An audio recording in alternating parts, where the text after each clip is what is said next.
Sir doctor Fawad میرا cousin ہے اور مجھے وہ کبھی کبھار بلا لیتا تھا کہ ٹیسٹ اس کو کروانے کے لیے، ادروائز میں اس گینگ کا کوئی مستقل حصہ نہیں. جی میں اپنا زمیندارہ کرتا ہوں. کہاں پہ زمین ہے؟ میری چنوٹ میں زمین ہے. کتنی زمینیں ہیں؟ 5-6 مربع زمین. اداکارہ مومنہ اقبال اور ایم پی اے ثاقب چدر کے درمیان کیا کیس، کیا معاملہ چل رہا ہے؟ سرخیاں بنی ہیں اور سوشل میڈیا پر بھی ان کا جو کیس ہے وہ زیر بحث دیکھا جا سکتا ہے. کیا حقیقت ہے اس کے پیچھے؟ معاملات کہاں تک پہنچے ہیں؟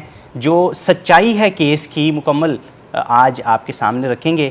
میرے ساتھ اسرار خان صاحب موجود ہیں، کرائم رپورٹر ہیں اور اس کیس کو رپورٹ بھی کر رہے ہیں. خان صاحب بتائیے گا کہ یہ معاملہ شروع کہاں سے ہوا، اس کے پیچھے کیا ریزن تھی؟ جی طلحہ بھائی، یہ جو معاملات ان کے تعلق کے شروع ہوئے، یہ تو سنا یہی ہے کہ 2021 میں ان کے تعلقات شروع ہوئے اور 2022 میں مومنہ اقبال کے بقول انہیں پیشکش کی گئی ثاقب چدر صاحب کی جانب سے شادی کی، اور جب ان کی طرف سے پیشکش ہوئی شادی کے بعد انہوں نے یہ الزام عائد کیا کہ ان کی اہلیہ سمیرہ نے انہیں بذریعہ واٹس ایپ میسیجز اور کالز کے ذریعے ہراساں کرنا شروع کر دیا اور سنگین نتائج کی دھمکیاں دینی شروع کر دیں. مومنہ اقبال صاحبہ نے کل ایک درخواست لاہور کے تھانہ چنگ میں جمع کروائی ہے اور یہ درخواست ASI زاہد اقبال صاحب کو مارک ہوئی ہے.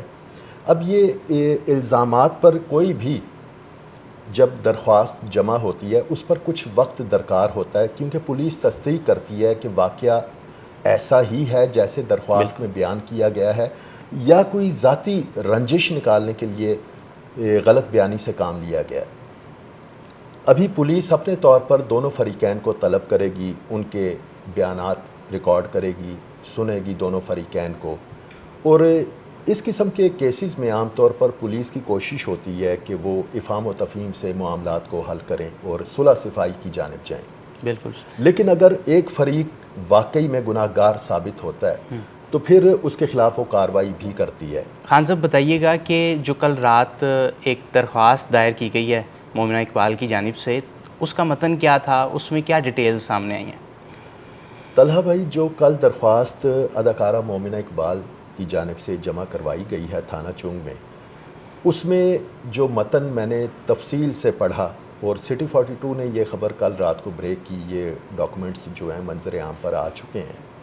اس میں اداکارہ نے یہ الزام عائد کیا ہے کہ 2022 میں ثاقب چدر صاحب نے انہیں شادی کی پیشکش کی، لیکن جیسے ہی انہوں نے پیشکش کی تو ان کی اہلیہ سمیرہ کی جانب سے انہیں ہراساں کرنے کا سلسلہ شروع ہوا واٹس ایپ کالز کے ذریعے، میسیجز کے ذریعے. اور انہوں نے یہ بات اپنی درخواست میں لکھی ہے مومنہ اقبال نے کہ اس سے قبل انہیں معلوم نہیں تھا کہ ثاقب چدر صاحب شادی شدہ ہیں، لیکن اس ہراسانی کے واقعے کے بعد جب سمیرہ کی جانب سے ان کو ہراساں کیا گیا تو انہیں معلوم ہوا کہ ثاقب چدر صاحب نے پہلے ہی 2 شادیاں کر رکھی ہیں.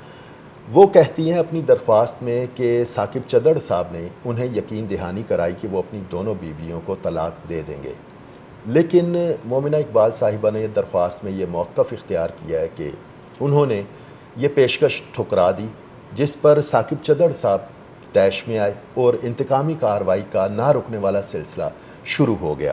اپنی درخواست میں انہوں نے ایک اور بات لکھی کہ نہ صرف اداکارہ مومنہ اقبال کو ہراساں کیا گیا مختلف اوقات میں مختلف طریقوں سے، بلکہ ان کی بہن ہیں رمشا، ان کو بھی ہراساں کیا گیا ثاقب چدر صاحب کی جانب سے، اور اس کے ساتھ ساتھ ان کے منگیتر ہیں حمزہ.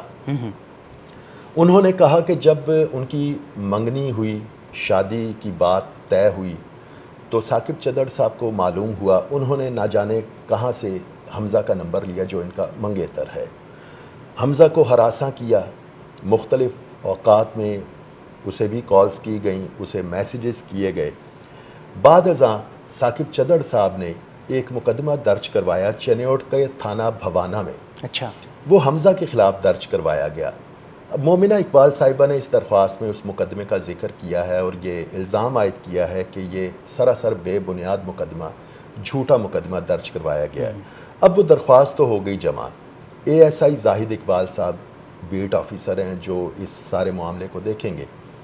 اس قسم کے معاملات میں پولیس عام طور پر دونوں فریقین کو طلب کرتی ہے، دونوں کو سنتی ہے۔ اگر فرض کریں کہ ایک فریق گناہ گار پایا جائے تو پھر درخواست گزار کی درخواست کے مطابق جو دفعات لگتی ہیں بنتی ہیں وہ اس کے مطابق قانونی کارروائی کرتی ہے۔ خان صاحب 2017 کی ایک ویڈیو منظر عام پہ آئی ہے ثاقب چدر کی، ایم پی اے جو ہیں، اس پہ روشنی ڈالیں کہ اس میں کتنی صداقت ہے اور وہ کیس کس طرح چل رہا تھا اور یہ اب کیسے کہاں پہ کنورٹ ہو گیا؟ طلحہ صاحب میں خود بڑا حیران ہوا ہوں، بلکہ اب اس میں سمجھتا ہوں کہ حیرانی والی اتنی بات نہیں رہی، ہو سکتا ہے اس طرح کے کئی کیریکٹرز ہمارے آس پاس پھیر رہے ہوں۔ ثاقب چدر صاحب کا معاملہ اب یہ 3-4 روز سے سوشل میڈیا پر بڑا ہائی لائٹ ہوا۔ مومنہ اقبال صاحبہ نے جب درخواست دی NCCIA کو اور کل تھانہ چنگ میں دی تو مزید وہ کوریج ملی ان کو اور معاملات سامنے آنے لگ گئے۔ میں نے خود وہ کچھ ویڈیوز دیکھی ہیں ثاقب چدر صاحب کی جو زیر حراست ہیں FIA کے، اور گردوں کی غیر قانونی پیوند کاری کے گھناؤنے دھندے میں وہ ملوث پائے گئے ہیں۔ وہ جون 2017 کے پروگرام ہیں جو شوٹ کیے گئے، مختلف چینلز پہ وہ باقاعدہ پروگرام نشر ہوئے۔ اب آپ یہ حساب لگائیں، آج مئی 2026 ہے، تقریباً 9 برس بیت گئے۔ 9 برس پہلے وہ FIA کی کسٹڈی میں تھے اور انتہائی گھناؤنے کالے دھندے میں وہ ملوث تھے۔ سوچنے والی بات یہ ہے کہ 2021 میں اگر مومنہ اقبال صاحبہ سے ان کی دوستی ہوتی ہے اور 2022 میں وہ شادی کی پیشکش بھی کرتے ہیں تو 2017 اور 2021 کے درمیان 4 سال کا صرف عرصہ بنا، تو وہ 4 سال میں کیسے باہر آئے؟ بالکل۔ دوسری بات یہ کہ ان کے پاس اتنا پیسہ کہاں سے آ گیا؟ یہ چیزیں سیکیورٹی اداروں کو دیکھنی چاہیے، جو قانون نافذ کرنے والے ادارے ہیں ان کو دیکھنی چاہیے، اور الیکشن کمیشن بھی جب کوئی انتخابات میں حصہ لیتا ہے تو کم از کم ان کا بیک گراؤنڈ چیک کر لے تو زیادہ بہتر ہو کہ آیا یہ کرمنل تو نہیں ہے۔ میں ذاتی طور پر اس قسم کے کئی لوگوں کو جانتا ہوں جو کوئی نہ کوئی کالا دھندا کرتے ہیں، جب ان کے پاس بہت سارا مال اکٹھا ہوتا ہے تو وہ سیاست کا رخ کرتے ہیں، سیاست دان بنتے ہیں، اپنے علاقے میں اثر و رسوخ حاصل کرنے کے لیے وہ پھر بعض اوقات پارٹی بھی جوائن کرتے ہیں۔ اب ثاقب چدر صاحب نے 2024 کے عام انتخابات میں آزاد امیدوار کی حیثیت سے انتخابات میں حصہ لیا تھا، کامیابی ملی تو انہوں نے مسلم لیگ نون کو جوائن کیا۔ بالکل۔ اب جتنی بھی برسر اقتدار سیاسی جماعتیں ہیں ان کو بھی یہ چاہیے کہ اگر ان کا کوئی بھی MPA MNA یا کوئی بھی وزیر کسی غیر قانونی دھندے میں ملوث پایا جائے تو خود وہ اس کا احتساب کریں، اگر وہ نہیں کریں گے تو یقیناً اس کا خمیازہ ان کو بھگتنا پڑے گا۔ خان صاحب ایک دوسرا جو تصویر کا دوسرا رخ ہے اس میں کہا جا رہا ہے کہ جی ہنی ٹریپ کیا گیا ہے ثاقب چدر صاحب کو مومنہ اقبال کی جانب سے، تو اس میں کتنی صداقت ہے اور آپ اس کو کس طرح دیکھتے ہو؟ یہ بھی ایک مفروضہ ہے جو سامنے آ رہا ہے۔ طلحہ صاحب بات یہ ہے کہ ماضی میں بھی سیاسی شخصیات اور شوبز شخصیات کے تعلقات کے اسکینڈلز بنتے رہے، کچھ معاملات تو افہام و تفہیم سے حل ہوئے، کچھ شادیاں بھی ہوئیں اور کامیاب رہیں، اور کچھ معاملات ایسے ہیں جو عدالتوں تک پہنچے۔ اب معاملہ یہ ہے کہ یہ پولیس اور دیگر تفتیشی اداروں کا کام ہے کہ وہ چیک کریں کہ یہ ہنی ٹریپ ہے یا نہیں۔ بظاہر جس طرح کا یہ واقعہ لگتا ہے، اگر یہ ہنی ٹریپ کا واقعہ ہوتا تو ثاقب چدر صاحب کو پھر قانون کا سہارا لینا چاہیے تھا۔ بالکل۔ اگر مومنہ اقبال نے ان کو ہنی ٹریپ کیا، ان کو بلیک میل کیا یا ان کا کوئی مال ان سے بٹورا، جو بھی طریقہ کار ہوتا ہے عام طور پر اس قسم کی وارداتوں میں، اگر ثاقب چدر صاحب مومنہ اقبال کی درخواست پر NCCIA میں پیش ہوتے ہیں اور NCCIA کی جانب سے انہیں یہ ہدایت کی جاتی ہے کہ اگلی پیشی پر وہ اپنا موبائل فون ساتھ لے کر آئیں۔ آپ کو پتہ ہے جدید سائنس کا دور ہے، فورینزک سائنس میں جب اس طرح کے کیسز کی تفتیش کی جاتی ہے، ان کا سہارا لیا جاتا ہے تو اس میں بہت ساری ایسی باتیں کھل کر سامنے آ جاتی ہیں، دودھ کا دودھ پانی کا پانی ہو جاتا ہے۔ موبائل فون کس طرح یوز ہوا، کس کس مقصد کے لیے استعمال کیا گیا اور موبائل فون پر کیا کچھ ہوتا رہا، یہ موبائل فون بھی کسی جاسوس سے کم نہیں ہے۔ تو اس لیے NCCIA اس وقت تحقیقات کر رہی ہے، اس کے علاوہ پولیس بھی اپنے طور پر شروع ہو چکی ہے، تحقیقات کرنے کے لیے متحرک ہے۔